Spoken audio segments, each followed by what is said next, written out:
Madhu Bangarappa ಮನವೊಲಿಸುವುದಕ್ಕೆ JDS ವರಿಷ್ಠ H D ದೇವೇಗೌಡರು ಮುಂದಾಗಿದ್ದಾರೆ. ಜೆಡಿಎಸ್ ಯುವ ಘಟಕದ ರಾಜ್ಯಾಧ್ಯಕ್ಷ ಮಧು ಬಂಗಾರಪ್ಪ ಮನವೊಲಿಕೆಗೆ ಈಗ ಮುಂದಾಗಿರೋದು. ಈ ಹಿಂದೆ ಸೊರಬದಿಂದ ಜೆಡಿಎಸ್ ಶಾಸಕರಾಗಿದ್ದರು ಮಧು ಬಂಗಾರಪ್ಪ.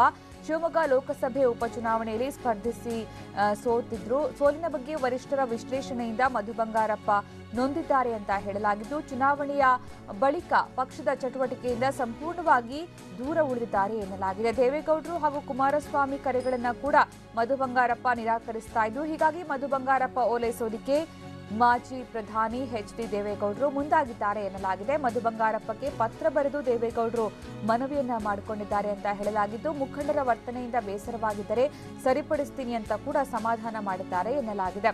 ಪಕ್ಷದ ಚಟುವಟಿಕೆಗಳಲ್ಲಿ ಸಕ್ರಿಯರಾಗುವಂತೆ ಪತ್ರದಲ್ಲಿ ಉಲ್ಲೇಖ ಮಾಡಲಾಗಿದ್ದು, ಮಲೆನಾಡು ಹಾಗೂ ಕರಾವಳಿಯಲ್ಲಿ ಪಕ್ಷ ಸಂಘಟನೆಗೆ ಮುಂದಾಗುವಂತೆ ಮನವಿ ಮಾಡಿದ್ದಾರೆ ಎನ್ನಲಾಗಿದೆ. ಇನ್ನೆರಡು ದಿನಗಳಲ್ಲಿ ಮಧು ಬಂಗಾರಪ್ಪ ಭೇಟಿಗೆ ದೇವೇಗೌಡರು ನಿರ್ಧಾರವನ್ನ ಮಾಡಿದ್ದಾರೆ.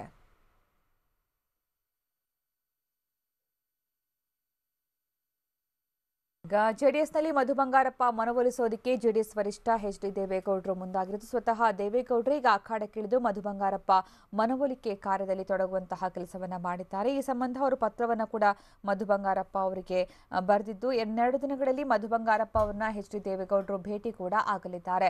ಇನ್ನು ಶಿವಮೊಗ್ಗ ಲೋಕಸಭೆ ಉಪಚುನಾವಣೆಯಲ್ಲಿ ಸ್ಪರ್ಧಿಸಿ ಮಧು ಬಂಗಾರಪ್ಪ ಸೋತಿದ್ರು. ಸೋಲಿನ ಬಗ್ಗೆ ವರಿಷ್ಠರ ವಿಶ್ಲೇಷಣೆಯಿಂದ ಮಧು ಬಂಗಾರಪ್ಪ ನೊಂದಿದ್ದಾರೆ ಅಂತ ಹೇಳಲಾಗಿದ್ದು, ಚುನಾವಣೆಯ ಬಳಿಕ ಪಕ್ಷದ ಚಟುವಟಿಕೆಯಿಂದ ಸಂಪೂರ್ಣವಾಗಿ ದೂರ ಉಳಿದಿದ್ದಾರೆ ಎನ್ನಲಾಗಿದ್ದು, ದೇವೇಗೌಡರು ಹಾಗೂ ಕುಮಾರಸ್ವಾಮಿಯ ಕರೆಗಳನ್ನು ಕೂಡ ಮಧು ಬಂಗಾರಪ್ಪ ನಿರಾಕರಿಸ್ತಾ ಇದ್ದು, ಹೀಗಾಗಿ ಮಧು ಬಂಗಾರಪ್ಪ ಓಲೈಕೆ ಮಾಡೋದಕ್ಕೆ ಮಾಜಿ ಪ್ರಧಾನಿ ದೇವೇಗೌಡರೇ ಸ್ವತಃ ಮುಂದಾಗಿದ್ದಾರೆ.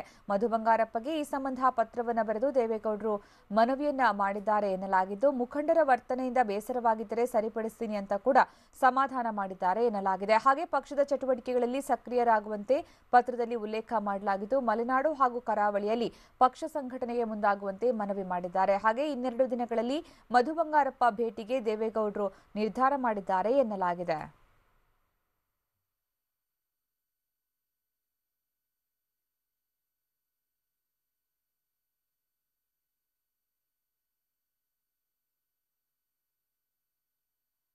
ಮಧು ಬಂಗಾರಪ್ಪ ಮನವೊಲಿಕೆಗೆ ಈಗ ಸ್ವತಃ ಜೆಡಿಎಸ್ ವರಿಷ್ಠ ಎಚ್ ಡಿ ದೇವೇಗೌಡರೇ ಮುಂದಾಗಿದ್ದಾರೆ. ಈ ಸಂಬಂಧ ಅವರು ಪತ್ರವನ್ನು ಬರೆದು ಮನವಿಯನ್ನು ಕೂಡ ಮಾಡಿದ್ದಾರೆ. ಹಾಗೆ ಇನ್ನೆರಡು ದಿನಗಳಲ್ಲಿ ಮಧು ಬಂಗಾರಪ್ಪ ಅವರನ್ನ ಭೇಟಿಯಾಗಿ ಸಮಾಧಾನ ಮಾಡಲಿದ್ದಾರೆ.